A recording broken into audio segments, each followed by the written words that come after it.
Endless talk, ngobrol tak berujung sepuasnya. Oke, balik lagi dengan channel saya.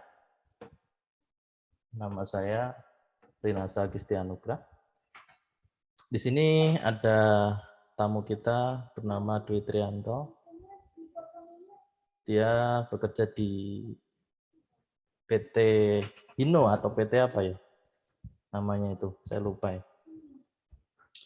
PT Ya, Hino Motor Sales oh Indonesia. ya Hino itu. Indonesia. Oke, kita di sini mau ngobrol tentang investasi, pengelolaan keuangan, dan nanti akan mengarah ke saham ya. Nah, yang pertama dulu, Wes, asik ini. Mas Dwi ini bekerja sudah berapa lama sih? Oh, kalau bekerja sih awal selesai kuliah langsung bekerja. Jadi lulus kuliah langsung bekerja. Berarti sejak tahun 2014, 2013, 2013. 2013 ya, oh ya. 13 Berarti Agustus itu mulai berarti bekerja. sekitar berapa? 8 tahunan ya? Oh, 8 sekitar tahunan. itulah. Nah, kalau dalam bekerja itu kan ada kenaikan gaji ya, itu pasti ada ya setiap tahun ya? Pastilah untuk beberapa perusahaan ada sih, tapi ada juga kadang stuck gitu. Tapi tetap Nah, ada kenaikan ngikutin UMR ya atau UMP. iya, iya betul. Nah, terkadang kan ya banyak orang di kalangan milenial termasuk ya seumuran kita sih, kita paling ya range 30-an tahun ya. Itu Ya, juga 30. banyak yang posisinya ya baru meniti karir, artinya dia itu masih tujuan utama mungkin uang itu masih menjadi tujuan utama ya. Betul ya? Betul, Nah, betul. Apalagi beberapa kelompok pekerja seperti saya yang kadang tidak satu perusahaan yang dari awal kerja sampai sekarang masih berpindah-pindah seperti itu. maksudnya kalau saya melihat orang-orang yang sudah melalui level yang sudah pencapaiannya itu sudah tidak lagi mengejar uang, mereka itu eh, pola pikirnya berubah. Jadi mereka tuh pengen berkontribusi untuk masyarakat, untuk orang lain, orang banyak, bahkan untuk negeri gitu ya. Jadi pola pikirnya akan Oh, berubah. Mungkin dia sudah merasa bahwa dia itu sudah bekerja tidak butuh uang lagi gitu loh. Uangnya sudah ngalir. Nah, harapan kita kan ke arah sana ya. Kalau 30 betul. orang yang sudah mencapai situ ya berarti dia itu persiapannya sudah jauh-jauh tahun, artinya dia masih sekolah pun mungkin masih di usia yang sangat kecil, dia itu sudah paham tentang pengelolaan keuangan, pengelolaan alokasi untuk hartanya dia sisihkan ke investasi, dan bisa jadi dia itu tidak ini loh, belajarnya itu bukan dari orang tuanya tapi dia belajar secara otodidak, dan tapi dia bisa sukses ya. Banyak ya Betul. orang-orang yang sebelum 30 tahun itu sudah mencapai Iya. financial freedom kalau saya boleh menyebutkan. Nah, seperti itu. Nah, di sini yang mau saya bahas itu sejak sejak di tahun berapa Mas Dwi itu sudah mengenal tentang investasi? Oke, Atau setelah mungkin kerja itu sudah tahu atau bahkan sebelumnya sudah memahami tentang investasi? oke, investasi ya sebenarnya eh, ranahnya kan luas ya, banyak Hmm. contohnya. Sebenarnya menabung itu kan juga bagian dari investasi ya, tapi Hmm. masih dalam konteks ya kalau kita bilang ya beginner gitu ya, orang yang Hmm. biasa Hmm. investasinya hanya nabung. Nah, waktu itu saya kerja itu pertama kali, kalau tahun-tahun pertama bekerja itu prinsipnya ya untuk senang-senang, biasanya kayak gitu ya. Hmm. Untuk senang-senang, jadi belum kepikiran tuh untuk menabung, untuk apa ya, masih dapat uang karena dulunya misalnya belum punya uang nih, belum menghasilkan, setelah menghasilkan ya pengen merasakan kita punya uang nih, senang-senang dulu. Hmm. Nah, mungkin baru kepikiran untuk menabung itu di tahun kedua tuh. mulai menabung secara konvensional ya di bank tentunya, disimpan. Tapi berpikir lagi, kalau di bank ya kayak gini lagi, akhirnya ya kepake lagi. Meningkat, waktu itu meningkat. Karena saya basicnya kan orang kampung gitu ya, orang desa gitu ya. Dulu orang tua punya misalnya sapi atau hewan peliharaan, akhirnya kepikiran tuh, yang dari tadi tabungan, kalau kita bicara tabungan paling bunga itu kan nggak menutupin biaya administrasi gitu ya. Nah akhirnya kepikiran nih, beliin hewan peliharaan, waktu itu beli sapi satu nih, terus dipelihara oleh orang tua. Atau waktu itu saya tidak dipelihara oleh orang tua, waktu itu dipelihara oleh orang lain. Prinsipnya bagi hasil nih, bagi hasilnya adalah saya misalnya beli satu sapi, nanti ketika beranak, anaknya dijual itu dibagi dua, kayak gitu. Itu investasi awal tuh. Sampai waktu itu sempat ekstrim ya, waktu itu saya sempat ekstrim ngambil tuh pinjaman, ada KTA ya, kredit tanpa anggunan. Itu mengajukan dapatlah untuk beli sapi 2 tuh.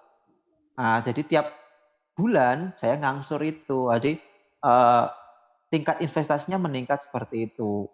Sebelum mengenal saham saat ini, seperti itu, Mas Rinasa.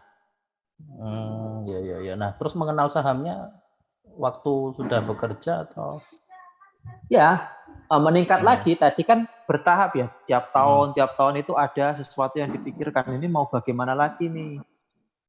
Nah, waktu itu saya masih ingat di tahun 2015 akhir, artinya di tahun ketiga saya mulai bekerja, di 2016 itu udah kepikiran, wah apa nih investasi yang lain nih, selain nabung, selain tadi memelihara hewan ternak, itu kepikiran ada tuh namanya reksadana, saham, ya, deposito. Nah, akhirnya saya belajar, awalnya itu belajar teorinya dulu. Jadi saya berangkat dari teorinya dulu. Apa itu saham saya pelajari, reksadana itu bagaimana belinya.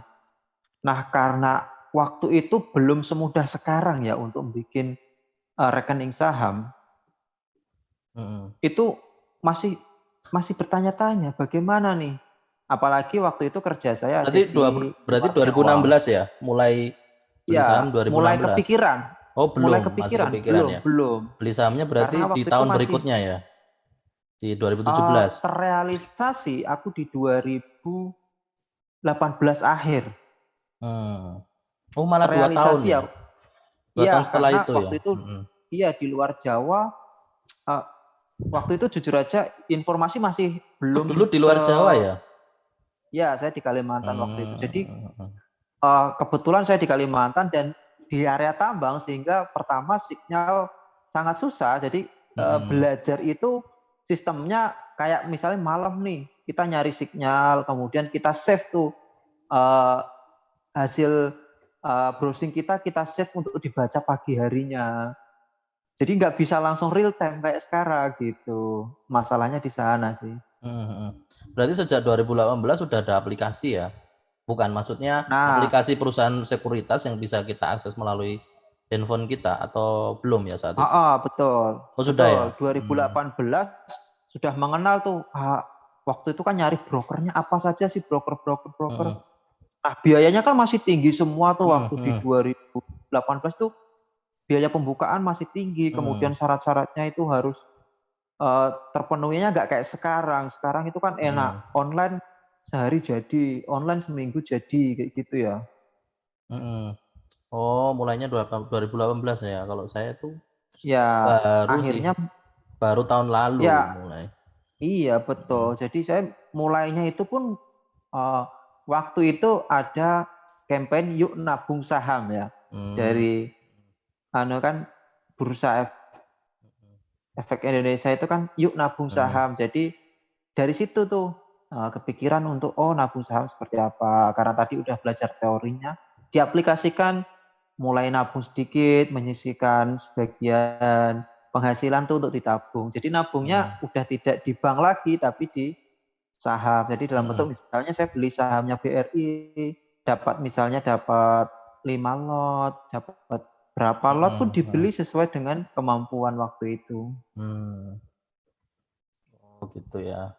Berarti sekarang sampai saat ini investasinya itu saham dan sapi ya, Mas Dwi ya? Adakah yang Ya, lainnya lagi selain dua itu?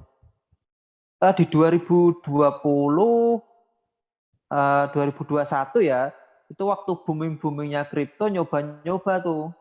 Nyoba-nyoba kripto kayak apa sih? Terus?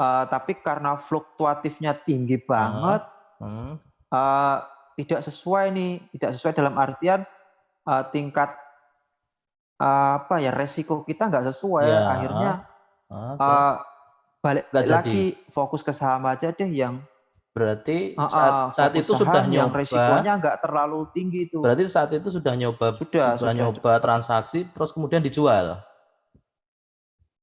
Ya, akhirnya sekarang udah tidak aktif lagi di kripto. Karena masih sebatas iseng-iseng mungkin belum banyak ya. Jadi enggak termasuk kategori rugi lah ya, walaupun ada mungkin rugi tapi kan enggak ya karena masih iseng. Ada pasti. Waktu itu kan di 2021 ada penurunan yang luar biasa tuh, hampir 50% lebih ya waktu itu, makanya aduh ini terlalu high risk nih, terlalu tinggi resikonya nih. Kalau saya pribadi sih nggak tertarik ya ke arah kripto atau semacamnya ya. Sekarang banyak sekali ya jenis-jenis kripto itu. Karena pada prinsipnya saya belajar mengenai investasi itu ya yang paling tepat itu kalau yang surat-surat berharga itu ya saham, obligasi seperti itu. Betul. Kalau yang semacamnya seperti kripto itu tuh semacam future, dia itu apa ya, menjanjikan keuntungan yang besar di kemudian hari gitu loh. Betul. Tapi di balik itu ada risiko yang sangat besar yang harus kita. Nah, makanya high risk tadi saya katakan ya. Seperti itu. Jadi prinsipnya memang investasi high risk high return itu ya, memang harus hati-hati. Kemudian kenapa berhenti? Karena ya itu tadi, balik lagi prinsip saya waktu itu investasi kan pertama berusaha mengamankan modal, kemudian berusaha meningkatkan modal. Nah, ketika masuk ke kripto ada yang saya rasakan kurang pas ya waktu itu ya, karena ini kan personal ya. Kok malah kepikiran nih ketika turunnya banyak, sehingga di pikiran itu tidak nyaman. Nah, dari kondisi tersebut akhirnya yang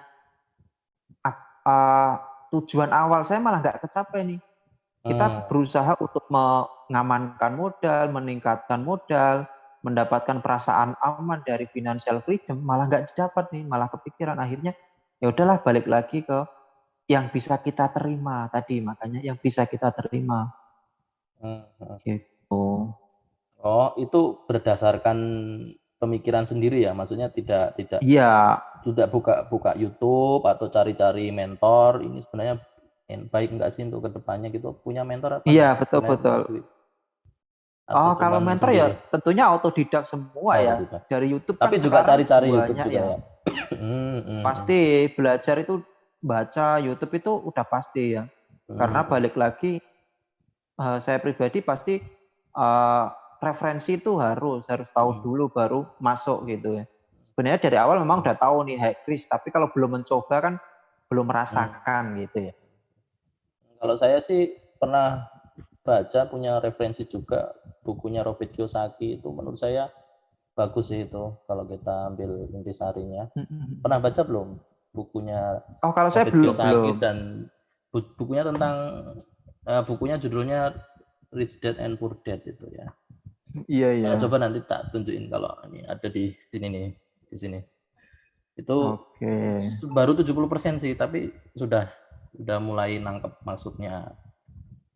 Sebagian besar bukunya itu sebenarnya intisarinya itu kita kalau investasi ya, itu sebenarnya bagaimana kita itu membuat harta kita itu bekerja untuk kita. Jadi bukan kita yang terus-terusan bekerja untuk mendapatkan harta kita, tapi harta kita nanti bisa memberikan keuntungan kepada kita. Jadi membayar kita tidak ngapa-ngapain dibayar oleh harta kita gitu loh. Artinya diberikan cash flow atau arus kas atau passive income lah bahasa gampangnya ya kan. Betul. Bahasa kerennya passive income Nah, gitu passive ya. income. Nah, itu menurut Robert Kiyosaki ada tiga investasi yang bisa kita laksanakan atau kita lakukan. Yang pertama itu investasi di emas. Ya sebenarnya bukan investasi kalau emas, kalau menurut saya nanti akan kita bahas ya. Tapi simpanan kali ya kalau emas. Pertama emas, yang kedua properti, yang ketiga saham. Jadi tiga itu. Jadi kalau semacam kripto dan lainnya nggak masuk dalam situ gitu loh.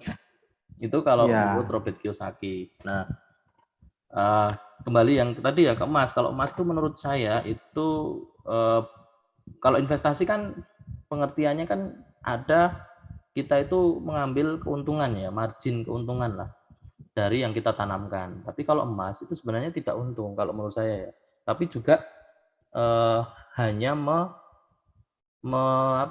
melindungi kekayaan kita.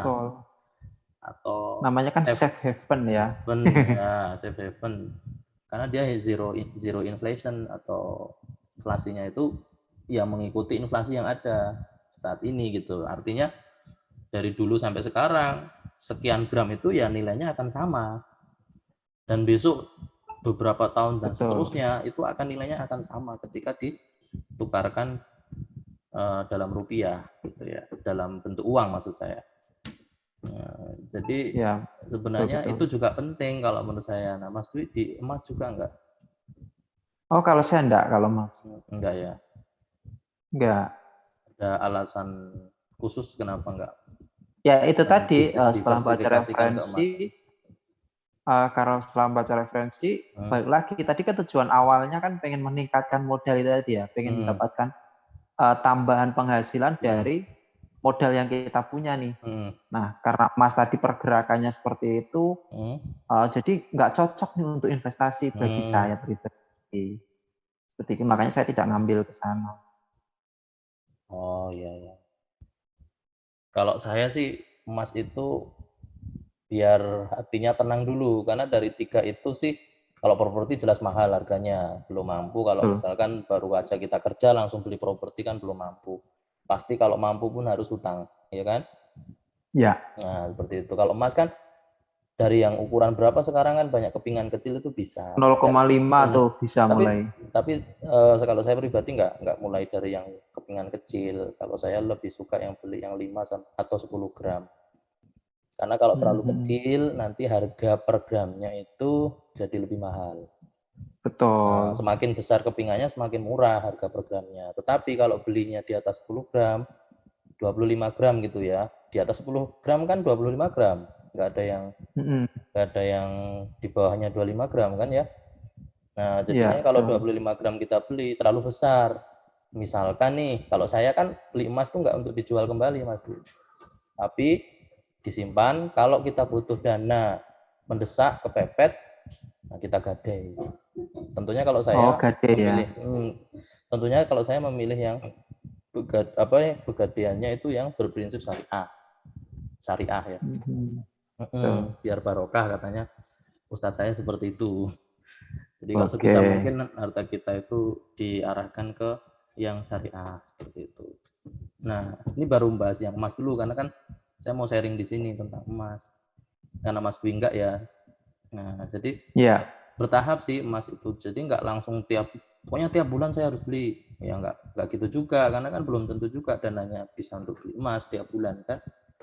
Yang penting kalau dulu ketika akhir tahun 2018 saya mulai emas tuh bahkan rutin ya. Kalau sebelumnya beli emas tuh sudah tahun 2000, mungkin sejak kuliah S1 waktu skripsi kali ya, 2013-an itu saya sudah beli, tapi kan cuman iseng-iseng aja beli, terus disimpan aja. Nah, mulai rutin tuh 2018 akhir, bertahap setiap 2-3 bulan tuh 2-3 bulan tuh saya beli mesti 5 gram. Pasti ya, untuk menyimpan itu tadi ya. Kan di setiap bulannya saya nyisihkan untuk nanti dibelikan. Mas ya kalau nggak mampu 2 bulan, ya 3 bulan gitu. Ya antara 2 bulan atau 3 bulan gitu.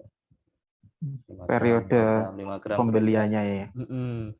Nanti pas misalkan ada project besar gitu, nah kayak gitu langsung belikan banyak, misalkan kepikanya yang jadi 10 gram beli 2 gitu. Pernah saya seperti itu. Delalahnya dapat proyek kan nggak setiap bulan ada kan, misalkan gitu kan. Ketika ada, daripada ini nanti dialokasikan yang lain-lain, wong yo belum butuh, jadinya langsung aja dibelikan emas. Jadi saat itu saya waktu itu masih belajar tentang investasi yang lain seperti reksadana, terus saham. Nah, saya belum berani langsung beli saham karena masih belajarnya di tahun 2018 akhir, mulai belinya 2020, 2 tahun juga saya mempelajari itu. Oh, Baru beli oh berani, sama ya berarti. baru berani beli itu di pertengahan tahun 2020. Pas pandemi kemarin Oke. baru berani beli saham. Nah, 2019 saya nyobanya dulu di reksadana saham dulu. Gimana sih kalau reksadana saham itu cara kerjanya gimana? Jadi sama seperti Mas Dwi, saya nggak langsung langsung ketika saya lihat referensi dari YouTube itu nggak langsung saya kerjakan gitu loh, nggak langsung saya Oh, ikuti langsung masih gitu maksudnya. dipelajari ya. Saya pelajari dan nyoba dulu reksadana bagaimana sih kalau reksadana. Nah gitu. Nah sampai akhirnya reksadana saya semua saya jual karena menurut saya mending saham langsung daripada reksadana, karena reksadana kan kita membayar untuk biaya Orang lain. manajer investasi yang lola gitu loh. Sementara Betul. saham Ya kan itu yang ya, menjadi pikiran waktu awal kenapa kalau saya pribadi kenapa milih saham nggak milih ke dulu reksadana ya sempat itu tadi. sempat masukin ke reksadana enggak? Enggak, karena memang dari awal udah mutusin oh saya saham aja. Oh, Artinya saya sudah baca referensi tadi reksadana seperti apa, saham seperti apa. Kalau dilihat sama-sama beli produknya, tapi yang satu dibeliin orang lain, yang satu kita sendiri yang menentuin. Nah, saya ngambil jalan, saya akan menentukan sendiri nih apa yang mau saya beli gitu, dan saya akan mengelola berarti sendiri apa yang kita beli. nggak sampai tahap ke reksadana dulu ya. Kalau saya kan sampai, Betul, tapi sampai saat ini reksadana masih saya pakai, tapi bukan yang saham ya, reksadana pasar uang. pasar Biasanya uang ya. Ya, lebih buat aman apa? lagi ya. Sebenarnya Bukan? bukan untuk investasi jangka panjang, enggak. Tujuannya Oh itu gitu. tujuannya itu untuk uang transit, daripada transitnya masuk rekening bank, masuk tabungan bank maksud Mm-mm. saya masukkan ke RDPU. Kenapa? Iya, iya, Dalam iya. waktu berhari-hari itu kan sudah ada margin masuk kan, ya Betul. kan. Kalau di bank kan enggak, ya kan. Daripada Ya, itu nganggur, tadi, kalau di bank, biaya bunganya ibaratnya sama dengan biaya ya administrasinya. mungkin belum sampai biaya administrasi ya bro ya. Karena kan saya itu sebelum sebulan udah tak tarik lagi RDPU itu. Oh gitu. Iya, ya untuk dialokasikan ke yang lain, investasi Mm-mm. yang lain. Karena itu cuma dana transit saya bilang. Jadi daripada itu diem aja nggak ngasih keuntungan apa-apa, masukkan RDPU, sudah ada marginnya, margin positif. Karena RDPU nggak pernah Iya, negatif gitu loh. Nah, iya pasti. sistemnya saya Makanya paling seperti aman itu. tuh. Tapi saya nggak lama-lama, nggak sampai sebulan udah saya tarik. Karena memang nanti sudah terkumpul ya, misalkan mau beli emas ya, terkumpul tarik beli Mm-mm. emas. Atau mau beli saham, terkumpul tarik beli saham. Gitu. Oke, luar biasa memang. Nah, caranya seperti itu. Nah, kalau yang properti itu kan besar ya. Kalau itu Iya, nggak luar bisa biasa kita tuh. dengan gaji. Saya yakin Mas Dwi juga gajinya sekali gaji belum bisa beli langsung satu properti Belum, kan. belum, Iya, belum. Ya iya makanya makanya. itu kita Nah, masih ya kecil lah. nah caranya itu kalau saya mau berbagi ke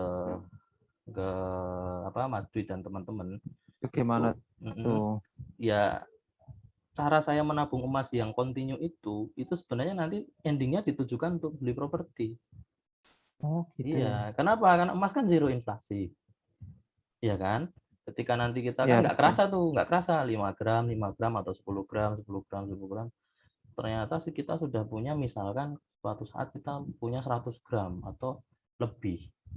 Nah, kita Mm-mm. ada pengen beli tanah atau apa ya, pekarangan atau sawah gitulah untuk investasi jangka panjang yang berikutnya. Kan dari emas itu kan bisa kita gade. Terus uangnya Oh, bisa gitu untuk ya. beli beli tanah tadi, atau beli sawah tadi, atau beli pekarangan tadi. Kenapa digadai misalnya? Alasannya nggak langsung dijual itu apa sih, Mas Rina saya? Nah, kembali lagi ke prinsipnya. Prinsip awalnya itu, emas itu adalah safe haven, pelindung kekayaan kita. Kalau kita gade, prinsip saya, emas yang saya gade tersebut kan masih di tempat gade tuh. Bagaimana Heeh. caranya? Bagaimana caranya itu akan saya lunasi dan kembali menjadi milik saya lagi. Oh, gitu Kalau ya. sistem gade itu kan 4 bulan sekali, jatuh tempo harus bayar biaya titipnya. Kalau di dalam syariah kan Mas. namanya biaya titip ya, bukan bunga. Mhm. Karena kan syariah kan biaya perawatan, biaya penjagaan emas, biaya penitipan emas itu dalam syariah, apa namanya, pegadaian yang syariah. Nah, seperti itu. Nah, ketika 4 bulan itu, kita nggak cuma bayar itu, tetapi sekaligus kita mampunya berapa sih untuk mengurangi pokoknya tadi.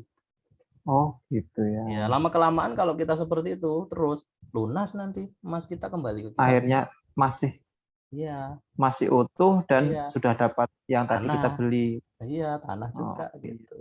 Dan saya gitu. sarankan seperti ini sih, jangan mobil dulu. Kalau langsung mobil dulu nanti ya tergantung kondisi sih. Kalau misalkan nggak butuh-butuh Iya, mobil ya jangan betul. mobil, mending yang properti dulu.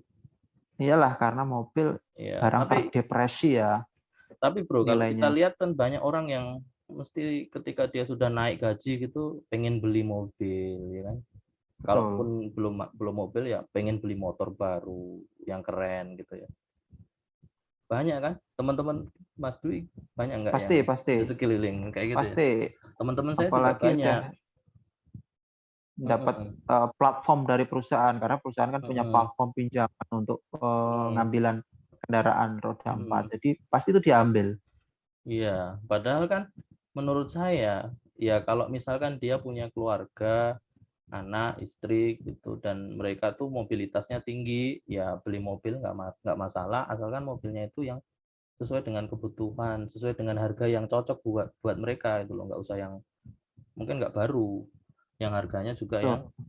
yang rendah tapi fungsi gunanya ada Utilitas gitu lah ya. loh. Tapi kalau memang belum butuh banget, mending nggak usah, mending itu diarahin ke bidang-bidang investasi yang kita bahas sebelumnya tadi. Oh Bisa iya di sih. properti, bisa di emas, bisa di saham. Nah, kalau saham itu kan memang masuk kategori high risk ya, high return ya. Betul, betul.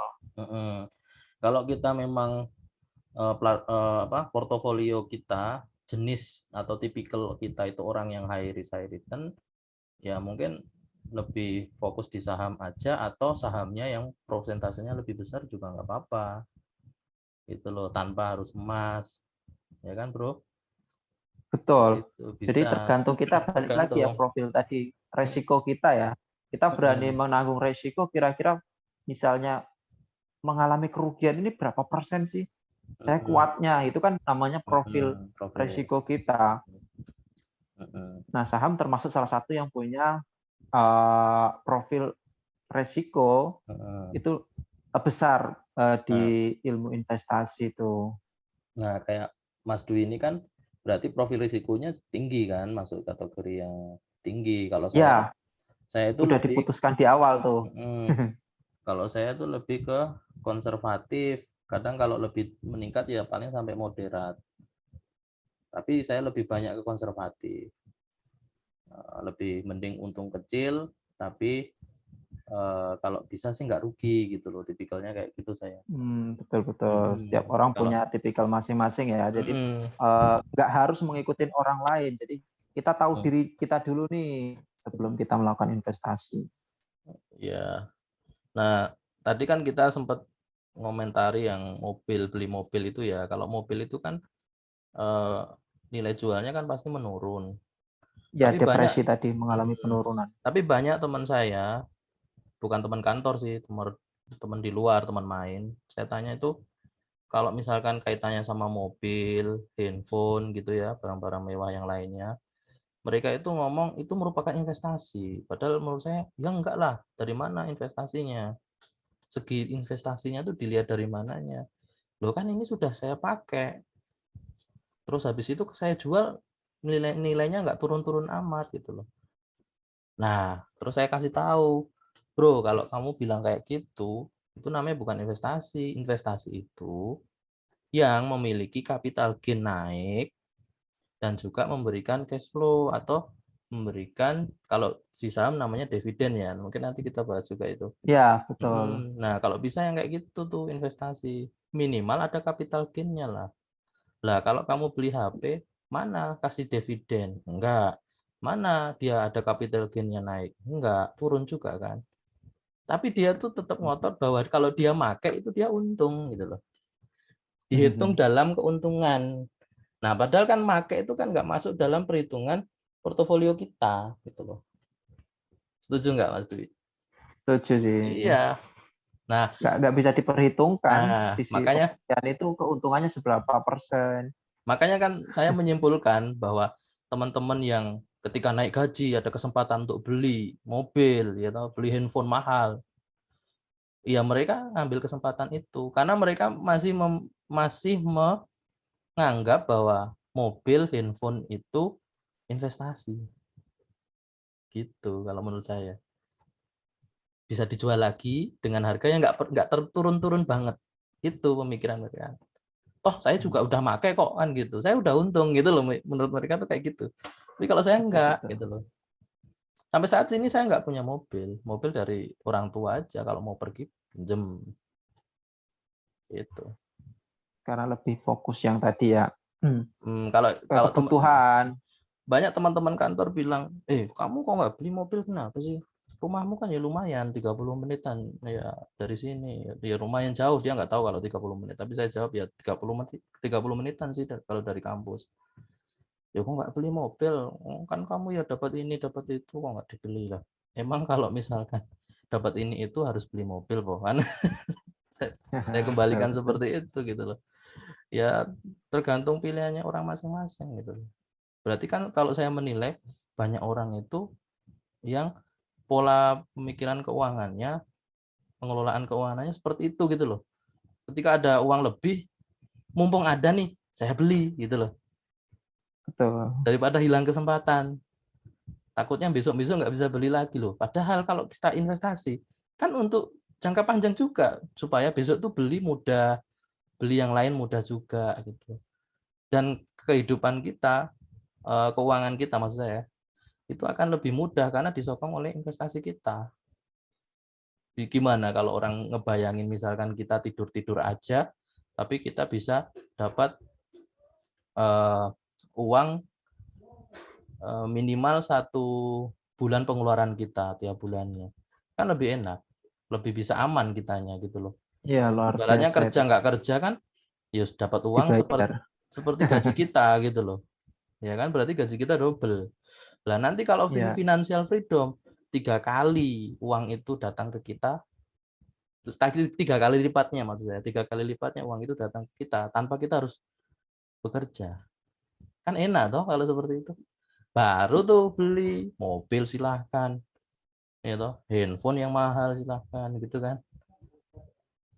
Iya kan. Terus bagaimana betul. caranya bisa mencapai itu? Ya sekarang jangan greedy dulu sama uang, sama harta. Dipos-poskan dulu yang banyak di portofolio investasi Investasi ya. kita, iya kan? Iya. Betul. Kalau Mas Di ke kantor biasanya naik apa? Sepeda motor ya? Iya, sepeda motor karena dekat Hmm. juga. Ada platform beli mobil nggak dipakai toh? Belum. Ya. Platform sih masih nunggu ya. Oh, belum dapat Tapi platform. Oh, kirain belum sudah. dapat platform karena kan ya balik lagi masih baru di sini di perusahaan yang saat ini. Oh, Di platform belum sejak tahun berapa ada. sih? Dulunya 2000. Dulunya di Jadi mana? sudah Kalimantan. pindah, iya 3 kali tempat kerja. Oh, Ini malah yang saya agak belum tahu ya. agak jadi Mm-mm.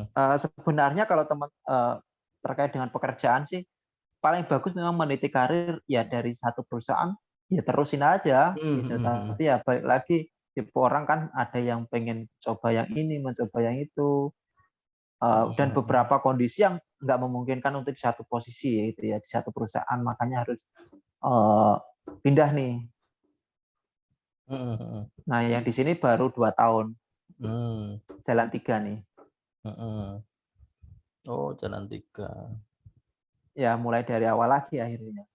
Mhm mhm. Iya. Ada rencana nggak di situ nanti beli properti di situ? Atau memang Ya pastilah. nggak bakal menetap di situ atau memang bakal menetap di perusahaan yang sekarang? Oh, kalau menetap enggaknya kita belum tahu, tapi Oh, untuk belum tahu ya? planning tetap kita jalankan ya, tetap jalankan. Oh, Ya entah nanti itu dipakai atau nanti suatu saat harus pindah dan itu dijual, lah itu kan belum sampai, kepikiran kan, tapi untuk harus beli properti itu tetap ada di mhm mindset, mhm. di pikiran tetap ada. Ya ya ya. Kira-kira mau properti dulu atau mobil dulu nanti belinya? Kalau ada Oh, kesempatan kalau dan rezeki. saya sih balik lagi ya properti sih. Mhm mhm. Iya iya. Soalnya ada juga sih temen ya, yang dia itu, lebih memilih beli mobil, rumahnya masih ngontrak, orang Mhm. bukan orang asli Jogja. Mobilnya aja Ya balik lagi pilihan ya. mobilnya aja mewah, Oh gitu. rumahnya ngontrak.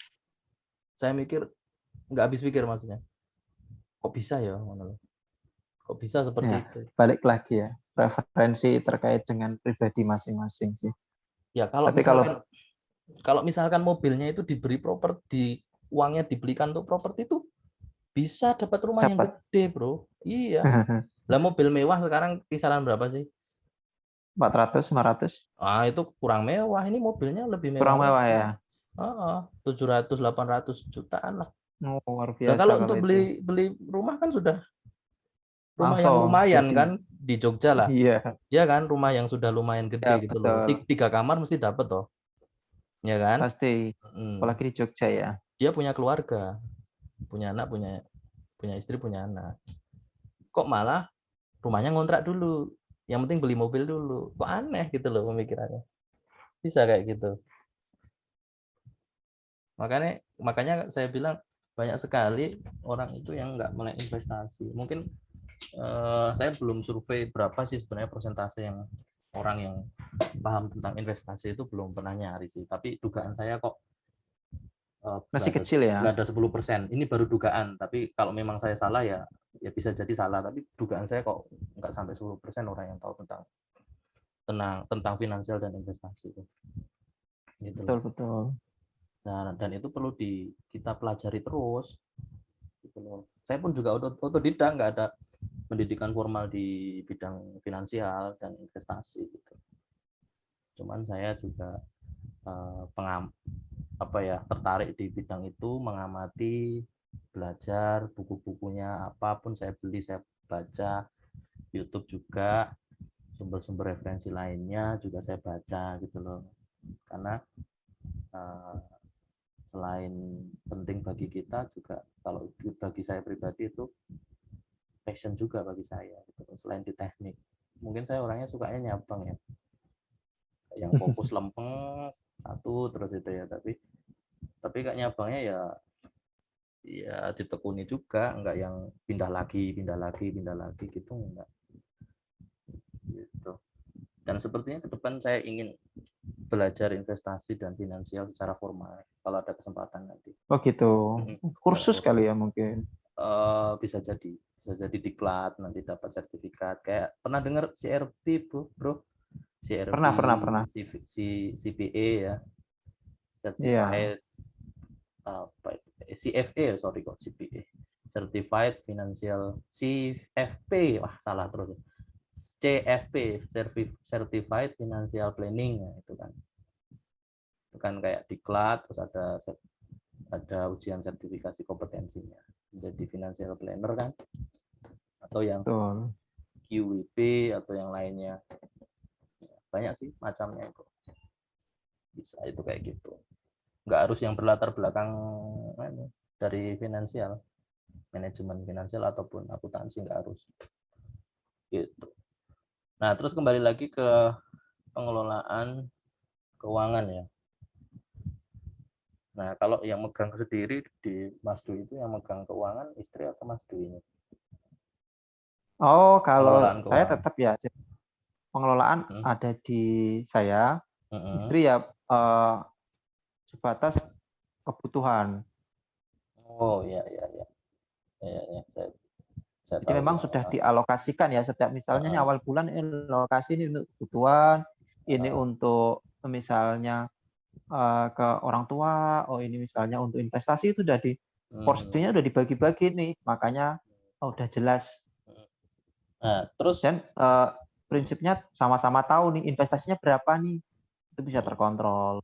Nah, terus kalau saya pernah mempelajari dari seorang financial planner, dia mengatakan bahwa, eee, pemasukan kita tuh nanti dibagi menjadi 3, yaitu kebutuhan, kemudian untuk saving, sama untuk playing. Playing itu untuk refreshing, jalan-jalan, Iya, dan untuk semacamnya. Nah senang-senang lah ya. nah, untuk kebutuhan itu berapa persen, Mas Dwi, biasanya?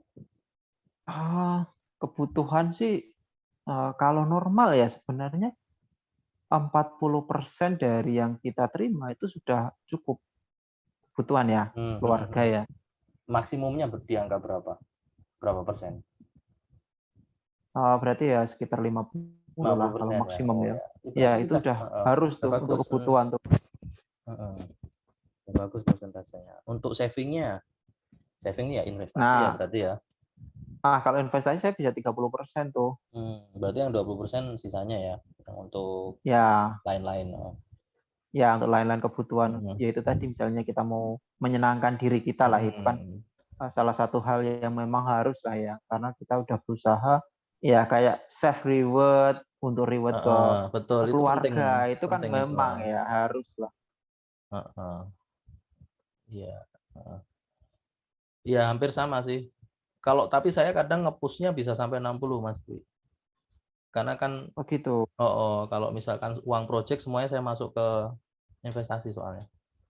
Jadi Oh, saya kalau project kan berarti bukan rutin ya? bukan rutinitas. Jadi Nah itu nggak kalau saya ambil sedikit pun gitu loh kalau bisa. sama sama, kalau Heeh, kita pun sama, misalnya ada heeh, bonus misalnya nih heeh, dari, eee eee, kinerja kita, itu malah heeh, ya memang bisa lebih 60, heeh, 70% ya heeh, masuk ke investasi heeh. malahan itu tuh.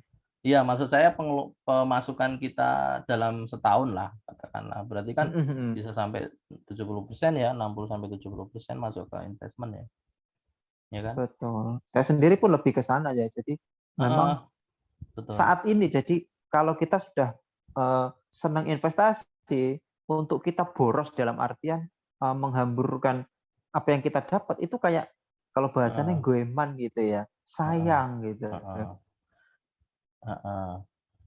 Dan kalau kita masukkan ke investasi yang dia itu memberikan memberikan keuntungan yang di luar emas kalau saya bilang ya, dia itu ya contohnya saham aja ya, Iya nanti betul, kita akan bahas saham setelah ini. Itu akan ada efek compound interest, jadi menggulung terus. Jadi ada untung kita masukin lagi untung, masukin lagi untung, masukin lagi, ya terus yang teori keuntungan snowball itu ya, kayak gitu loh. Jadi bola salju. selagi masih muda ya umur saat ini, ya nggak usah dipakai keuntungannya, biar gulung aja terus, ya kan? Toh Betul belum betul. butuh-butuh amat gitu loh. Dengan gaji kita yang sudah dipotong tadi, misalkan tinggal 50% ya, itu sudah Ya, bisa mencukupi kebutuhan hidup kok, ya kan? Jadi betul. nggak usah nurutin tren ataupun nggak usah bergaya hidup dulu gitu loh menurut saya. Kita pakai yang seadanya aja. Jadi sebenarnya kebahagiaan kan bukan dinilai semata-mata dari kemewahan, ya kan, Mas Giri ya? Betul. Saya setuju yang kayak gitu sih. Nah, kalau saham sendiri, eh, dulunya kan belajar, kemudian memutuskan untuk membeli saham. Saham, saham, saham apa pertama kali yang dibeli Mas Du ini? Atau berapa saham BRI. sih? Oh, langsung Nah, BRI ya? jadi kalau secara nominal karena nabung ya waktu itu saya sisihkan misalnya saya punya target setiap bulan saya harus menyisihkan misalnya 1 juta ini saya belikan Mm-mm, saham dapat berapapun lot kan itu kan mm-mm, mengikuti harga ya jadi kita nggak mm-mm, bisa oh ini BRI 1 bulan 5 lot ya kadang mm-mm, bisa dapat banyak kadang bisa dapat lebih rendah karena kan kenaikan tadi, kenaikan harga kan pasti ada ya, naik turunnya harga. Tapi Hmm. ya itu tadi, nabung. Jadi awalnya juga tidak menggunakan dana yang langsung besar. Pertama karena belajar, yang kedua ya karena baru memulai gitu ya. Kita dinabung sedikit. Oh, bulan depan beli lagi, bulan Nah, depannya beli lagi. nah, menurut pakar investasi saham itu kan harus diversifikasi ya. Nah, itu ada Betul, yang ada. harus diversifikasi dan itu tergantung tergantung apa tipe atau apa tadi namanya istilahnya yang bisa masuk kategori konservatif, moderat sama Ya, profil resiko. profil risiko ya. Bergantung dari profil risiko kita. Kalau semakin banyak diversifikasi kan berarti kita itu orangnya semakin konservatif gitu loh. Nah, kalau Mas Dwi sendiri beli sahamnya tuh berapa saham sih? Saya maksimal bisa mengelola itu 3 saja. Oh, 3. 3, Sampai saat ini cuma iya. 3 berarti ya. Sekarang malah menurun, paling maksimal 2. Oh, yang satunya apa kalau boleh tahu selain BRI? Jadi saat ini perubahan ya, Oh, perubahan. perubahan. Kalau di saham kan misal kita bicara strategi nih, atau tipe, Oh, kita mau oh, tipe harian, oh, mingguan, oh. bulanan, Iya, atau ya. jangka panjang. Nah, saya pribadi tipe yang mingguan nih, sampai bulanan. Maksimal 1 bulan lah itu tipe jangka pendek menengah. Atau kalau bicara saham ya swing gitu ya. Jadi dibeli, dicicil, kalau memang sudah merasa profit sesuai dengan target kita ya kita jual. Kayak gitu. Jadi Berarti makanya saya analisis juga mengelola teknikal banyak ya? saham. Analisis teknikal. Saya menggabungkan 2 sih, Mas Oh, Rinasa. Jadi tetap menggunakan technical tapi juga ada analisis terkait dengan fundamental. pergerakan dari broker summary-nya. Bukan fundamentalnya sih, broker Oh, summary-nya. berarti nggak pakai fundamental ya?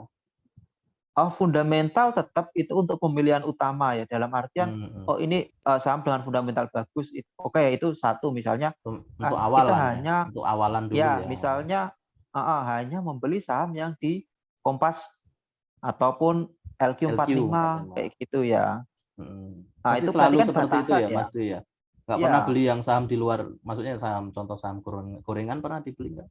Oh pernah, Pernah. tergantung, ya itu balik lagi sih, tergantung dari Tapi tadi, seberapa sering yang saham gorengan beli itu? Atau lebih banyak yang jangan sering-sering. masuk dalam LQ45 atau saham blue chip? Iya, Kompas 100 gitulah ya, Berarti minimal masih itu masih sudah. masuk situ ya, yang di luar itu jarang jarang ya? Gorengan tuh untuk nyoba-nyoba, Oh untuk gitu. sehari misalnya kita bisa fokus 1 hari itu, berani tuh. Tapi kalau misalnya karena kita kan pekerja ya, jadi balik lagi saham itu investasi ini bukan main kita Oke, nih. mungkin penonton kita belum paham ya. Mungkin untuk edukasi juga saham apa sih ya, saham itu sebenarnya apa? Kemudian saham itu ada yang kategori blue chip, kemudian ada yang masuk dalam Kompas, ada yang LQ45, kemudian yang gorengan. Nah, itu mungkin bisa diterangin Mas Dwi yang sudah pengalaman nih Oke, tentang jadi saham itu. kalau LQ45 sebenarnya di saham itu banyak sekali indeks ya. Indeks itu pengelompokan ceritanya. Di bursa kita itu ada sekitar 600 perusahaan yang listing atau yang uh, sahamnya bisa dibeli nih, surat berharganya bisa dibeli, bukti kepemilikannya bisa dibeli. Jadi saham itu kan bukti kepemilikan terhadap suatu perusahaan. Nah, itu dipecah-pecah tuh. Di BEI, Bursa Efek Indonesia itu ada sekitar 600 lebih tuh. Nah, itu dikelompokkan. Ada kelompokan tadi LQ45. Itu artinya saham dengan fundamental kuat, punya modal kuat, bisnisnya jelas, ada keuntungan yang jelas. Nah, itu LQ45. Nanti ada yang Kompas 100 dan lain-lain, banyak sekali.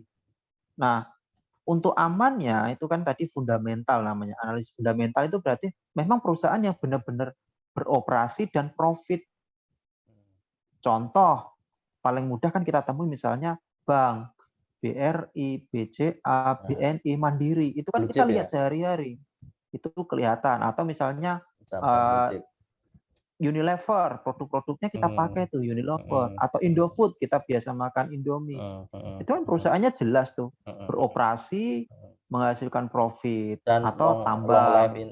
in long life investment ya, itu masuk kategori yang Betul. Jadi jangka panjang. fundamentalnya jelas. Jadi perusahaan itu memang benar-benar ada, beroperasi dan menghasilkan laba. Gitu. Tapi kalau saham yang misalnya tadi mohon maaf gorengan, dimaksud gorengan itu apa sih? Mungkin kita nggak kenal ini perusahaan apa sih? Perusahaannya di mana?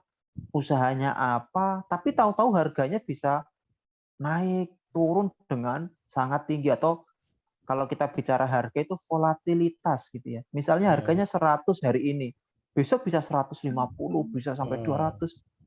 Sementara yang tadi fundamentalnya bagus, misalnya saham BRI, hari ini 3.000, besok mungkin 3.050. Kadang turun Kadang juga ya. 3.000. Iya, jadi naik turunnya atau volatilitasnya rendah.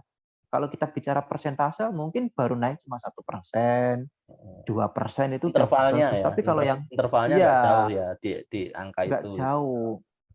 Oke. Nah, tapi kalau yang gorengan tadi dibilang, oh bisa sehari itu bisa langsung naik 20%, ya, bisa 10%. Itu kan signifikan.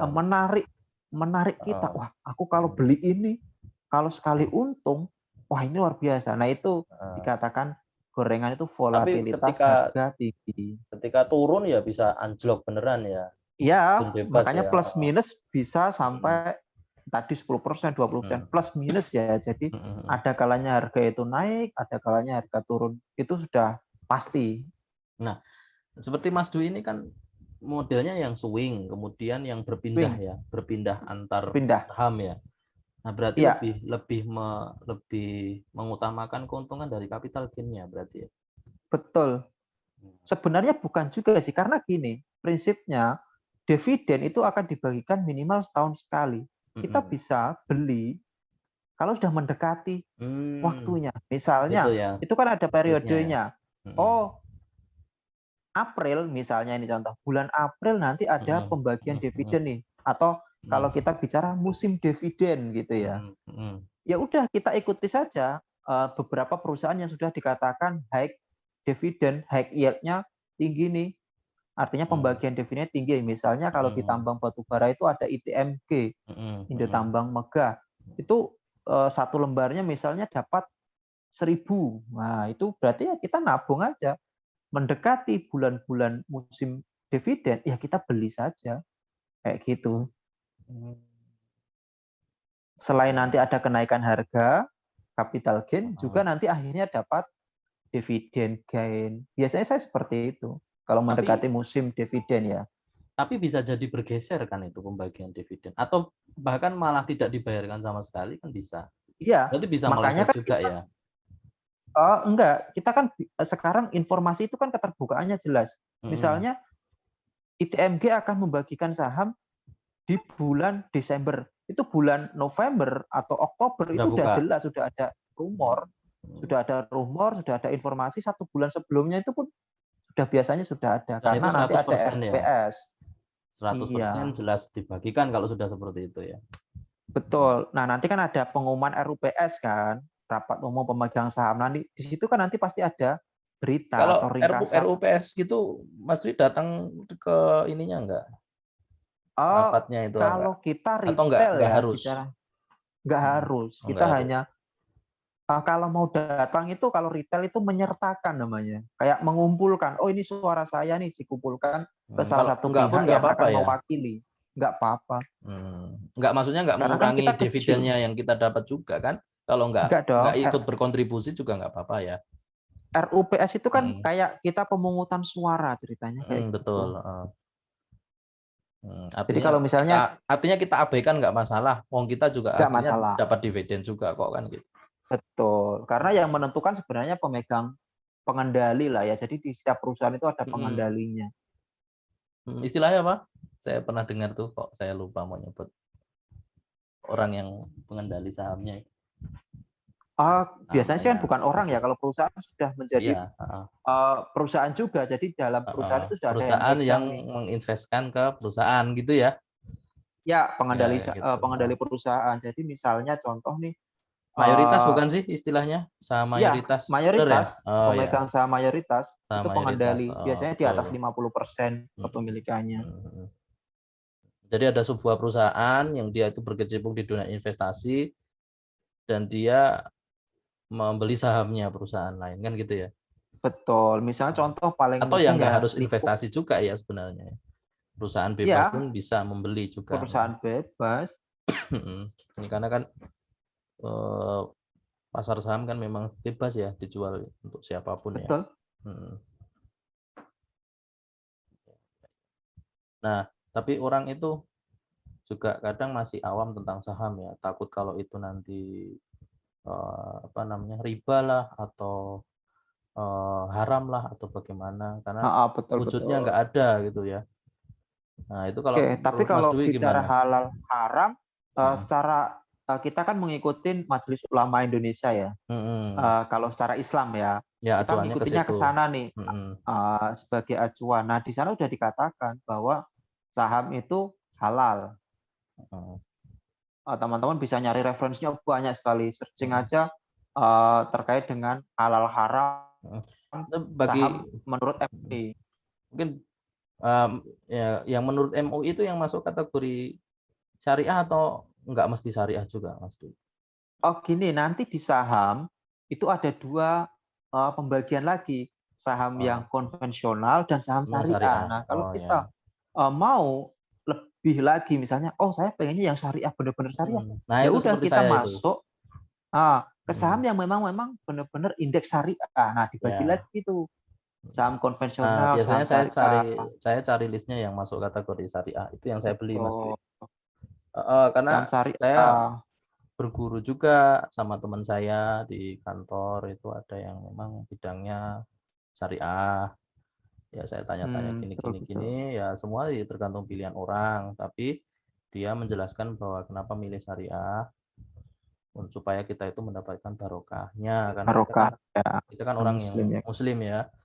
muslim ya Betul. supaya barokah ya kita kalau bisa ya yang syariah seperti itu.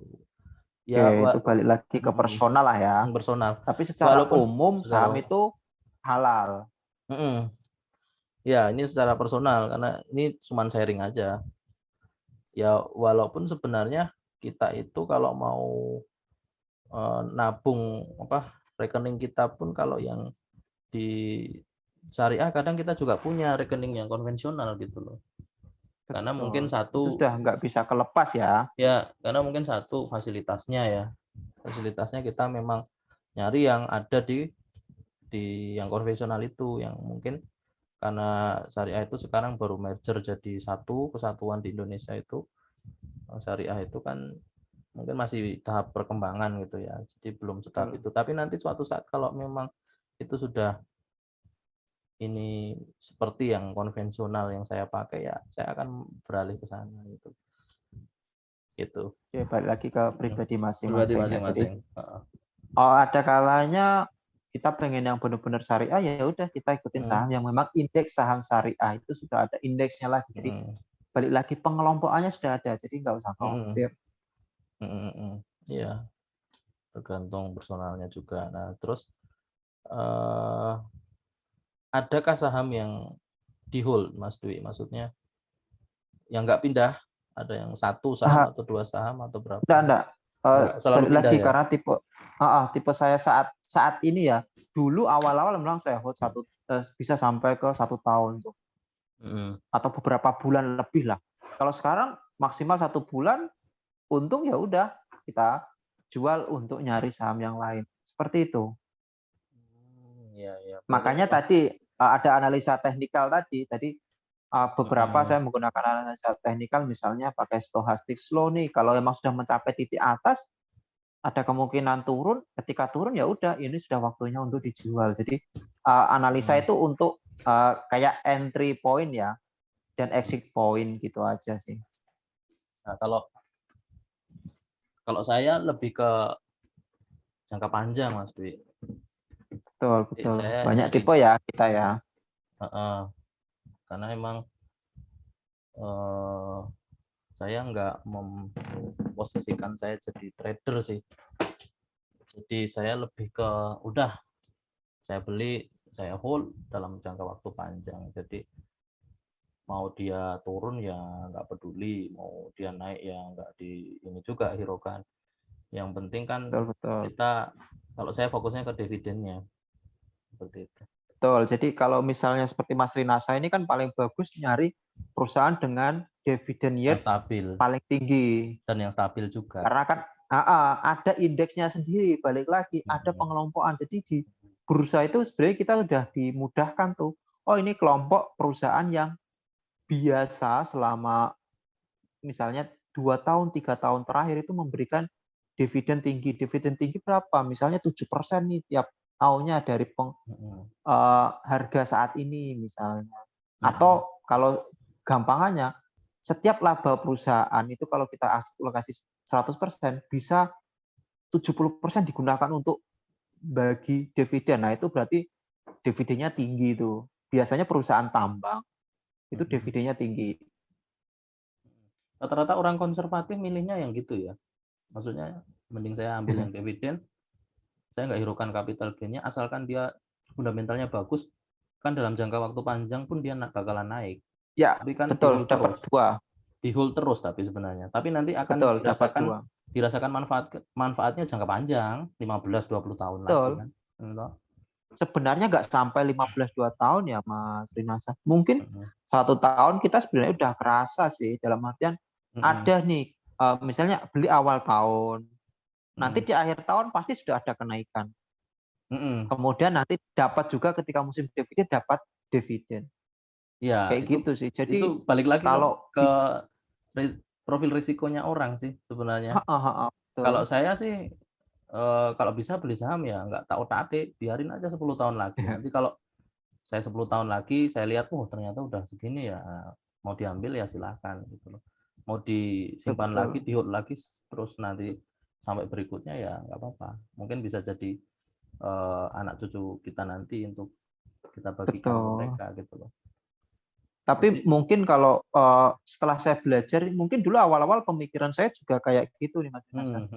Tapi setelah kita pelajari, kalau kita mau benar-benar serius, sebenarnya hold jangka panjang itu memang ada plus minusnya ya. Plusnya memang pertama kita udah nggak mikirin nih tiap harinya, tiap minggunya, tiap bulannya. Nah, minusnya ada kalanya perusahaan yang kita beli harga di awal tahun dengan di akhir tahun itu tidak ada perubahan, atau kalaupun ada perubahan kecil nih. Nah, itu yang mungkin menjadi kelemahan investor jangka panjang. Tapi ya balik lagi, karena profil resikonya rendah, yang didapat juga tadi nggak bisa tinggi juga.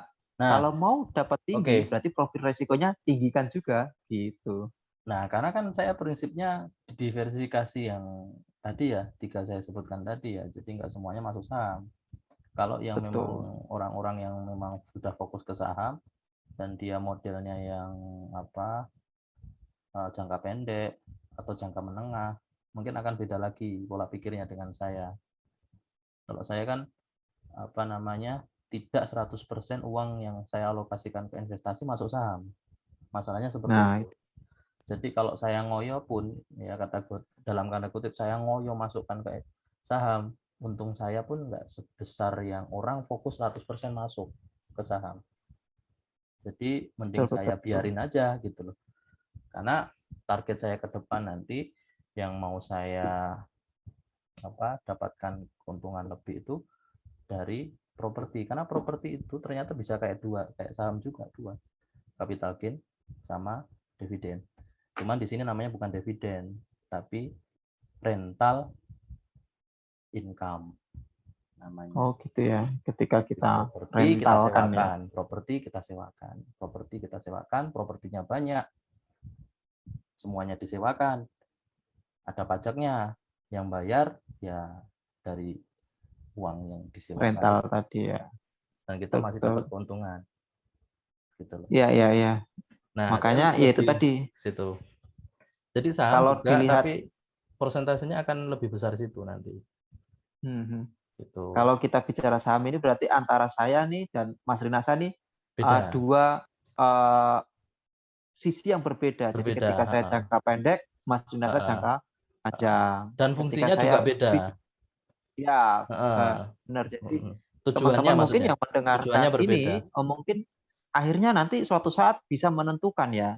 oh saya Mhm. pengen jangka pendek nih karena saya punya Heeh waktu, heeh saya bisa memanage, bisa jangka heeh. pendek. Tapi kalau sudah, Sebenarnya wah saya mhm nggak bisa memanage sama mhm, sekali, dalam hitungan hari, dalam hitungan heeh minggu, lebih baik jangka heeh. panjang, kayak gitu. Betul, karena waktu saya banyak terkuras di pekerjaan, jadinya ya mending seperti Betul. itu. Terus yang penting tahu ya secara fundamental itu udah cukup. Nah, balik lagi, tadi kan, eee, saya juga di emas juga dan emas itu kan saya nggak pernah jual, itu bisa saya sharing-kan ke teman-teman ya. Dan strategi seperti itu ya akan meringankan, karena ketika nanti emas itu terkumpul terkumpul untuk bisa dibelikan ke properti, kita beli propertinya jadi ringan loh. Ya kalau mau dijual ya silakan dijual, tapi kalau saya kan rasanya eman ya, eman itu ya sayang sekali kalau dijual, kita itu Sayang berjuang dijual saat ini ya. berjuangnya sudah setapak demi setapak atau 5 gram sedikit demi sedikit berjuang gitu kok kalau mau dijual kalau dilihat-lihat kok kayak ada ya rasa-rasa yang apa ya, nggak bisa dijelaskan lah dengan kata-kata kayak kita tuh berjuang tapi barang kita harus kita jual kan kayaknya apa ya, nggak cuma sekedar eman-eman sih kalau seperti itu ya, apa namanya itu, kayak sudah ini jerih payah kita, keringat kita tuh ada di sini, suka duka kita bahkan tangisan kita, apa air mata kita ada di sini, tapi kok kita mau jual kan kayak hilang semua kenangan kita gitu loh. Nah, kayak gitu loh. Jadi kenapa tadi ya pernah sempat ditanya Mas Dwi, "Kenapa kok nggak dijual? Kenapa kok digadai?" Ya itu, salah satu jawabannya itu, tapi yang jawaban utamanya sebenarnya bukan itu ya, tapi strategi bagaimana kita itu membeli properti dengan ringan, seperti itu. Karena biaya titipnya juga kan ya nggak besar, gitu loh. Dan itu 4 bulan, tidak sebulan, harus dibayar bayar bayar, seperti kalau bayar utang ya, bayar utang di secara kontinu per bulan, kalau itu kan 4 bulan. Ada uang ya kita kurangi pokoknya, kalau nggak ada ya bayar biayanya saja, biaya titipnya. Tapi kalau saya sih sarankan harus minimal sebesar biaya titipnya untuk mengurangi pokoknya, minimal. Misalkan biaya titip 5 juta gitu ya dalam 4 tahun, 4 tahun, 4 bulan. Bulan. Ya berarti 5 juta juga untuk nurunin pokoknya, gitu. Nanti diperpanjang 4 bulan lagi kan. Nah, 4 bulan Ya, lagi itu sudah turun biaya ininya, pembiayaannya tuh titipnya, turun, biaya titipnya ya. nggak 5 juta lagi, turun kan gitu kan. Nah, nanti pas Iya, 4 tahun 4 bulan lagi kan harus memperpanjang lagi kan kalau belum ada uang untuk melunasi. Ya, sama seperti ini nanti harus mengurangi pokoknya. Nanti 4 tahun lagi, 4 bulan ke depan 4 ini bulan lebih lagi, tiap 4 bulan ya. ya kita gitu lagi turun lagi turun lagi turun lagi turun lagi nggak kerasa seperti itu.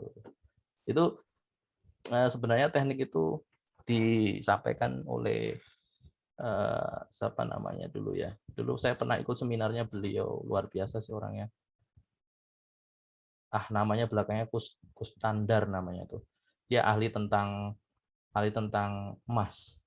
Dia pernah bercerita juga bahwa emas itu zaman Rasul sampai sekarang koin dinar itu yang 4,25 gram dengan 22 karat itu dibelikan 1 ekor kambing sampai sekarang masih bisa dari zaman Rasul itu. Jadi kan nilainya nggak berubah toh. Nggak berubah. Ruli Kustandar ya. Masih ingat namanya. Pernah ikut seminarnya, terus habis itu saya lihat YouTube-nya. Seminarnya di hotel gitu. Nah, jadi sebenarnya banyak sih yang bisa kita bahas tentang investasi ya. Cuman Mas Dwi di Betul, sini lebih banyak fokusnya banget. di saham ya. Saham, kalau saya Heeh, pribadi heeh, lebih ke saham. heeh, ya, ya, ya, ya.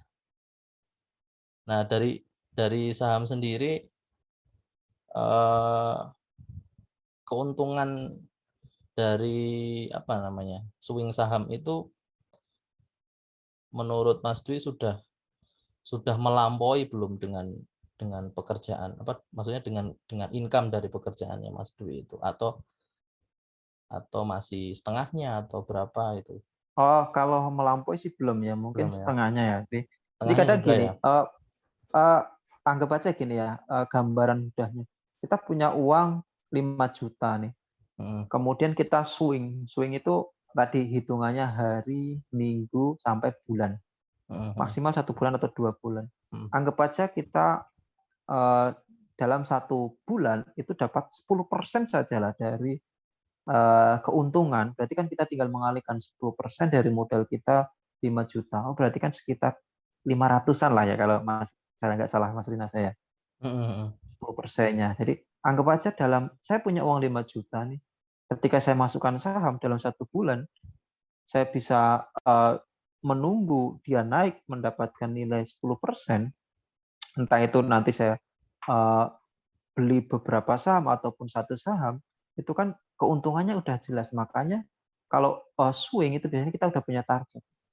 Entah Mhm. 5% atau 10%, kita udah ambil profit. Maksudnya namanya take profit, mengambil Nah, keuntungan. kalau Mas Dwi kan berarti tipenya bukan lump sum atau bukan dollar cost average, berarti apa ya? Ya, Yang kita beli 1 kali waktu, paling 2 kali lah ya. berarti yang apa itu ya modelnya? Kalau setahu saya kan kalau yang lump sum itu, ini kan kalau saya lihat YouTube-nya Raditya Dika itu ya, dia menceritakan ada beberapa macam tipe orang pembeli saham ya. Yang seingat saya ada dua. Ada nggak tahu ada tiga atau berapa, tapi yang saya ingat ada dua. Yang dollar cost average sama yang satu lagi itu lump sum. Nah, kalau saya cenderung yang dollar cost average. Rutin beli, rutin beli, rutin beli, tapi nggak diotak-atik gitu loh, Mas Dwi.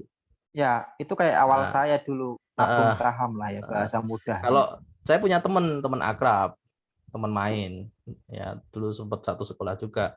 Dia modelnya lump sum, langsung banyak, yuk gitu. Dia pasrah ke kalau dia sih saya tanya ada 5 kalau nggak salah, 5 saham dia diversifikasi 5 saham, yuk gitu ya. Udah, ya nggak diotak-atik juga Betul, sama saya kayak juga saya. biasanya kayak gitu. Tapi kan di swing. Kalau dia kan nggak, Ya, jangka panjang kalau mainnya dia. sering. Oh, berarti beda Jadi lagi ya. pembeliannya Lam sekali, lam tapi sam lam lam sam tapi swing modelnya gitu ya. Jangka ya pendek. jadi kan ada namanya Hmm. day trader. Day trader itu beli hari ini, besok atau minimal dalam 1 minggu itu harus dijual. Itu day trader. Jadi tiap hari itu Hmm. pindah-pindah, pindah-pindah. Itu day Hmm. trader. Kalau swing hitungannya minggu, minggu, minggu, minggu gitu. Kalau menengah ya hitungannya bulanan. Kalau jangka panjang tahunan. Itu aja paling mudah sih Oh, tipe-tipenya. ya ya ya. Tapi Kalau sekarang dollar cost itu kan cara pembeliannya nih. cara pembeliannya. Apakah langsung mau punya uang 5 juta tadi, langsung dibeliin Hmm. satu saham di hari itu, Hmm. atau saya bagi nih, oh hari ini saya beli 1 juta, besok beli 1 juta lagi, besok beli 1 juta lagi dalam satu saham yang sama itu dollar cost. Jadi ada kenaikan turunan harga nanti lama-lama menjadi average. Jadi rata-rata pembelian saya Hmm. segini nih kayak gitu. Hmm. Hmm. Hmm. Oh iya. Ya tadi sempat eh, buka-buka YouTube juga pas saya lihat ada podcast gitu, di sana ada Pak Sandiaga Uno gitu mengatakan bahwa tidak bisa beliau sampai setahap ini kalau tidak investasi. Berarti memang orang-orang kaya itu mereka itu bisa sekaya itu karena investasi juga ya sebenarnya. Betul. Karena apalagi saat ini ya di era modern perhitungan kekayaan itu paling mudah diambil dari perhitungan nilai saham yang mereka pegang. Ya. Contoh Pak Sandiaga Uno, misalnya kekayaannya 3 triliun. Nah, dari mana orang tahu? Ya karena dia megang saham sebanyak ini. Dengan nilai segini dikalkulasikan menjadi nilai. Iya. Kayak gitu. Bahkan ada Itu paling kerugian mudah. kerugian dari saham pun nggak kerasa ya bro ya, Ya, karena sudah banyak atau seperti itu. betul-betul. Iya. Terus kalau belajar dari Warren Buffett itu, dia itu juga mengatakan diversifikasi itu eh, bagi orang yang bodoh gitu loh. Maksudnya berarti kan kalau kita terlalu banyak membeli saham, ya misalkan katakanlah lebih dari 10 saham, kalau orang-orang bilang itu berarti kan kita nggak tahu sebenarnya saham yang terbaik yang Iya, harus kita beli, betul. betul ya? Ya, maka kedua Atau baru itu balik pemula lagi ya, karena dia takut terus pengelolaan ya. banyak. Jadi kalau saya saat ini pribadi balik lagi kita percayanya pakai analisa yang mana gitu Mhm. ya. Kalau analisa saya ini orang itu kalau sudah masuk ke dunia saham itu kan pasti lama-lama akan terbiasa lah, sama lah kayak Mhm. pekerjaan apapun. Awal-awal pasti mencoba-coba, lama-lama kan udah terbiasa nih. Nah, dengan kita punya strategi, oh strategi kita seperti ini nih. Nah, akhirnya kan kita percaya nih pada strategi ini. Makanya Mhm. sampai saat ini saya paling beli satu saham, maksimal 2 saham itu sudah cukup. Mhm. Karena strategi yang saya yakini, yaitu sudah menurut saya udah terbaik bagi saya. Sehingga kalau banyak itu malah kita nggak bisa mengelola, Iya, betul seperti betul. itu. Oh ya, berarti berarti bukan memetakan saham-saham yang harus dibeli apa, tapi melihat secara ini ya, teknikal tadi ya. Ya, Maksudnya pergerakan ya. pergerakannya gimana sekarang gitu kan. Kan Ya kalau itu orang kalau swing wajib. mhm, kan kalau orang ada juga ya yang melihatnya, oh sekarang ini, lagi tren apa sih di sini, oh sekarang lagi tren tentang IT, berarti saya yang mengarah ke situ, terus IT, selain IT tentang apa, sekarang itu lagi gencar-gencarnya tentang di medis tuh bagaimana untuk awet muda, mau perpanjang umur, oh Ya, berarti saya ngarah betul. ke Jadi saham-saham yang seperti itu gitu ya, berkaitan dengan itu itu namanya bidangnya. sektoral ya. Terus Jadi misalkan kalau sekarang kayak gitu lagi sektoral. isunya tentang apa, alternatif energi, clean energi, ya, energi baru, terbarukan, oh berarti saya, sahamnya cari yang berkaitan sama itu. Itu yang tadi ya, Nah, itu menggunakan benar. sektor Orang-orang ya? yang menggunakan swing itu Mhm. memperhatikan sektor. Jadi Oh, misalnya contoh, memperhatikan itu juga, oke. iya dong, misalnya gini, awal tahun pandemi sektor yang paling naik tinggi apa sih? Pertama kebutuhan pokok, karena itu nggak Mmm, bakal tergerus kan. Oh berarti kayak mhm, saham-saham Unilever, saham-saham Indofood, mhm, kebutuhan pokok itu pasti naik mhm, gitu ya. Yang kedua misalnya contoh lagi musim vaksin, awal vaksin. Berarti kan terkait dengan alat kesehatan, mhm, kemudian mhm, vaksin, obat. Sektor kesehatan itu akan naik. Nah, itu akan diikuti. Tapi nggak bisa bertahan terus, nanti pasti akan berganti. Jadi mhm, kadang bisa gantinya tiap minggu, tiap bulan. Contoh akhir-akhir ini, saat ini sektor paling hot apa? mhm, Batu bara, karena harga batu bara melejit tinggi. Nah, berarti apa? mhm, mhm. Saham-saham perusahaan batu bara nanti pasti ikut melejit. Jadi itu yang diperhatikan oleh teman-teman atau orang-orang yang menggunakan analisa swing. Ini Mhm. sektor apa sih yang Udah lagi bergerak? udah berapa digit, Bro? Maksudnya untuk men-swing tadi loh ke saham itu tuh. Apakah sudah mencapai sudah Belum sudah lah, mencapai 2 3 digit? digit. Oh, 2 Belum digit. belum. Kirain sudah mencapai 3 digitan. Kalau Nah, saya itu balik sudah lagi karena kan kalau saya itu udah stres itu kalau mau masukin kayak gitu. 3 digit ke saham tuh wis mikir-mikir iya, 100 kali balik saya. lagi Karena kan profil profil risikonya. kita. Iya, profil resiko jujur saja pasti akan berat ya. 2 digit itu udah 2 digit aja eh udah mikir-mikir saya, ya kan? iya, mikir-mikir Mhm, balik lagi. Makanya kayak eh, tadi kalau saya oh beli sapi aja deh aman kayak mhm. gitu ya. Tapi masih sapi sampai Ya, sekarang? model-model kayak gitu kan masih Udah ya. berkembang? Enggak, sampean masih di Ya, sapi juga? ya sapi kan pasti ada kalahnya oh beranak nih. Kalau orang kampung kan ya udah tunggu aja sampai beranak kan kayak gitu ya. Maksudnya masih jalan? Iya, harus jalan Masih tuh. masih jalan? Sudah berapa sapi? Oh, kalau saya sih biasanya gini, eee, beli satu nanti beranak, tergantung orang yang, memelihara. "Oh ini Pak, Oh, ya ya ya. tunggu aja dulu biar 2 Pak," nanti kita baginya satu-satu Oh bisa gitu tergantung modelnya. yang memelihara tuh. Ya maksudnya yang melihara orang, nanti bagi hasilnya Ya, tergantung mau kesepakatan ya. satu iya betul. Jadi kalau orang kampung kan lebih kesepakatannya lebih kekeluargaan, lebih enak Mhm, gitu ya. mhm. Berarti nggak cuma satu ya yang memelihara ya, bisa ke lebih dari satu orang Iya. ya? Oh, kalau melihara satu orang aja Oh, satu cukup. orang? Kalau satu orang bisa bisa memelihara sampai 5 Enggak, kalau di kampung tuh. maksud saya itu disebar ke beberapa orang apa hanya percaya sama satu orang? Enggak. Cuma satu Lebih orang enak aja percaya ya? satu orang. Eee, Heeh. Kirain di tempat lain ada Faktor lagi, kepercayaan sih. di Jadi tempat lain ada lagi, kalau kayak enggak model gitu, gitu ya? enggak. Faktor Mmm, kepercayaan lah ya. oh, iya iya. Karena balik lagi kalau disebar ke yang lain-lain, nanti balik lagi ini orangnya gimana orangnya. Tapi sampai malah saat pusing ini mikirin sendiri. nggak pernah ada kematian ternak ya? Jarang kalau ternak kematian tuh Jarang atau tidak pernah? 101 lah ya. Kalau saya sih nggak pernah ya. Oh, nggak pernah. Kayak waktu itu Oh, kambing pernah. Kalau kambing agak riskan. Jadi balik lagi. Nanti ketika hmm. pelihara itu juga ada ilmunya kan ya, balik lagi sih. Heeh, heeh. Oh kalau ini risikonya lebih besar, ini risikonya Oh, kecil, itu ada sih. oh.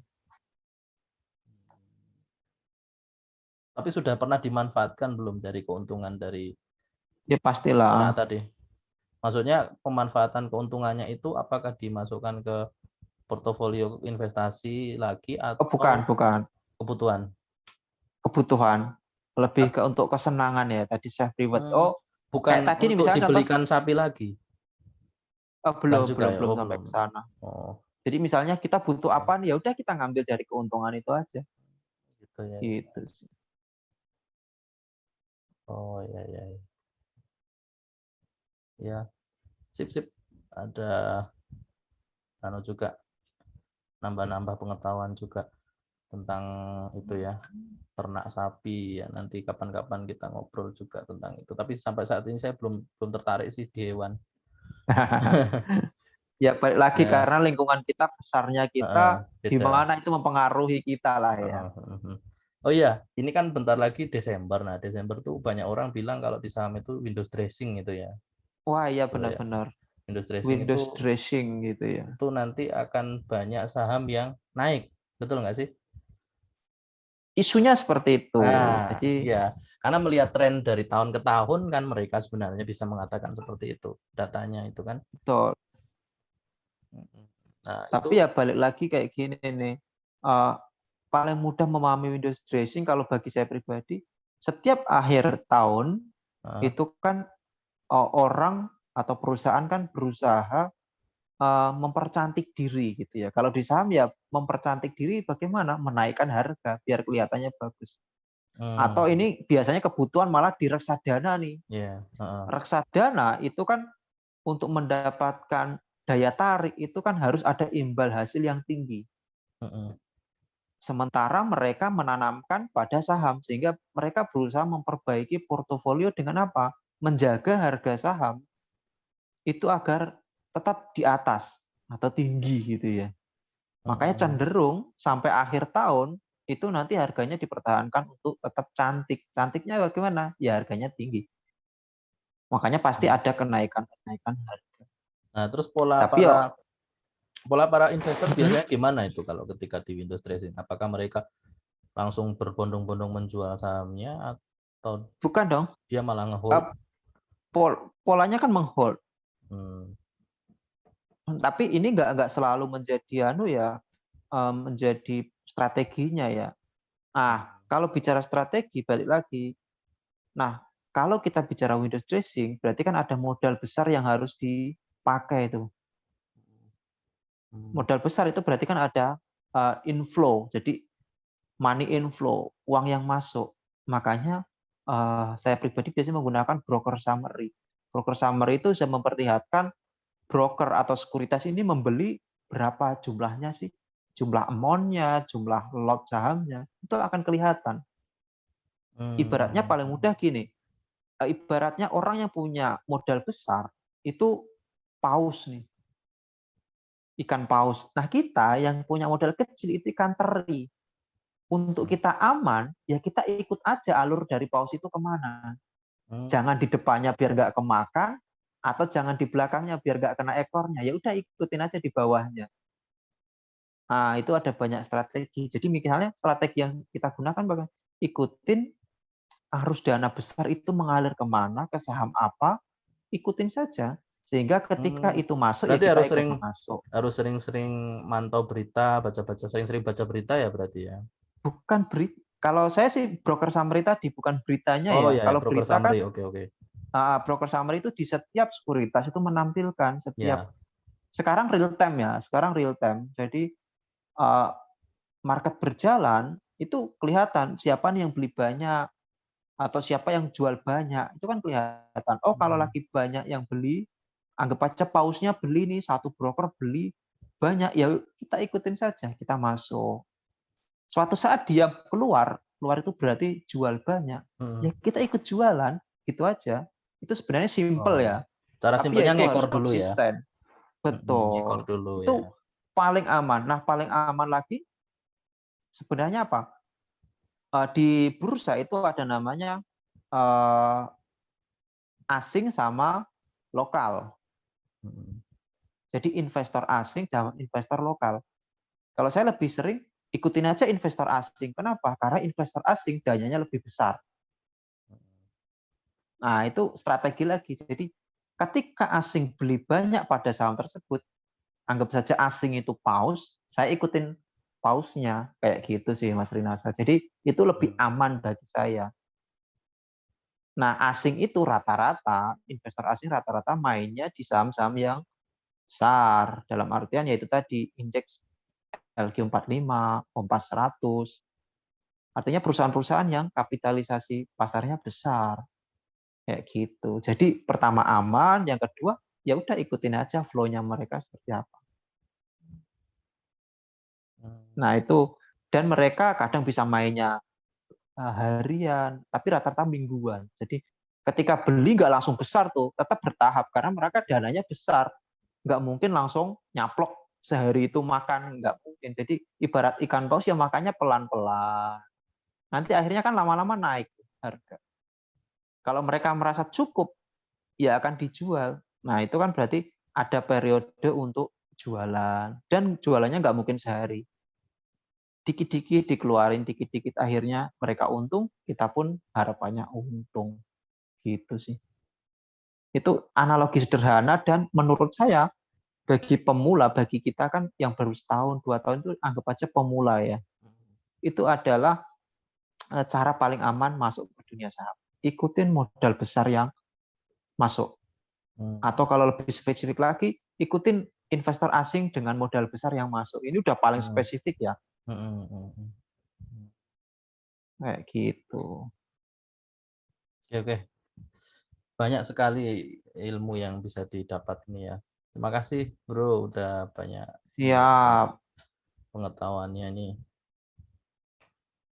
Mungkin kita sudahi saja ya, sepertinya udah cukup Siap. panjang. Kapan-kapan kita bicara strategi, bicara analisa, baik fundamental, atau ada bandarmologi, teknikal, nah itu bisa kita ulas lagi nih. Tambah seru tuh sebenarnya kalau udah masuk ke sana. Dan contoh-contohnya kalau perlu, misalnya contoh teknikal seperti apa, aktual di saham seperti apa, bagi teman-teman yang antusias, itu malah lebih enak lagi nanti. Jadi aktual di saham seperti apa, jadi bukan hanya teori-teorinya saja. Nah, kalau kamu sendiri punya YouTube nggak, Bro? Sharing-sharing tentang saham? Wah, Ya? belum punya Oh, belum ya. nih, belum. Ya, ya. Karena ya itu balik lagi, nggak ada waktu untuk bikin itu. Nggak Sebenarnya ada waktu untuk bikin, tapi secara untuk swing waktunya ada ya. ya, bisa tuh menunjukkan dalam misalnya saya menunjukkan satu saham, terus analisanya seperti apa, prediksi-prediksi menurut saya seperti apa, itu bisa nih kita coba bedah dan sharing bareng-bareng. Sabtu Gitu Minggu aja. libur toh? Sabtu Minggu libur kan? Sabtu Minggu libur. Ya mungkin untuk keluarga kali ya. Lebih Sebenarnya keluarga enggak juga ada, tapi ya balik lagi sih kalau memang masih bisa sharing ke yang belum lain, sebenarnya bisa belum juga. belum pengen bikin YouTube kali ya. Ya itu tadi kadang kemampuan editing kita yang kadang kurang. Ya nggak usah diedit, saya pun kadang ya nggak diedit. Ya udah gitu dulu Bro, terima kasih. Siap.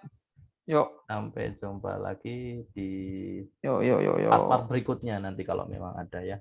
Siap, kalau memang ada antusias ya kita bisa sharing-sharing lagi. Oke. Endless Talk. Ngobrol tak berujung sepuasnya.